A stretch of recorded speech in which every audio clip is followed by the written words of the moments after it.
নিজের চোখে দেখা কিছুদিন আগে একটা জানাজা পড়িয়েছে, খোদার কসম করে বলছে 6:30 ইন্তেকাল করেছে। হসপিটালের বিল দেনেওয়ালা নাই, 4 সন্তান, অ্যাম্বুলেন্সে ঘরে ঘরে আসবে, 1000-1200 টাকার বিল দেনেওয়ালা নাই। কি বুঝলেন? ক্ষণস্থায়ী দুনিয়া। মুমিনের কম থাকলেও আমি বলি, কেউ যদি এসে বলে হুজুর একটু দোয়া করেন, খুব পেরেশানিতে আছি, আমি তার হাত চুমু খেয়ে বলি তোমাকে মোবারকবাদ, আল্লাহ তোমাকে ভালোবাসে। পেরেশানি তো মালিক দেয়, এই জন্য এটা রহমত মুমিনের জন্য। পেরেশানি দেয় যখন ফেরেশতারা বলে আল্লাহ চাইতেছে টাকা পয়সা চাইতেছে, বলে এটা কি? বলে ফাসেক, দে বিদায় কর। তার চাওয়া চাই, বিরক্ত লাগে, বিদায় কর, কি লাগে দে।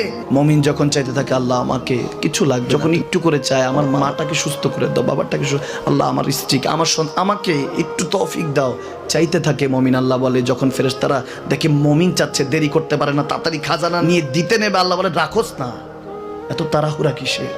তার চাওয়ার মধ্যে তো প্রেম আছে, একটু চাইতে দেস না। থাকুক না মুমিন আর একটু পেরেশান, থাকুক না, থাকতে দেস না, একটু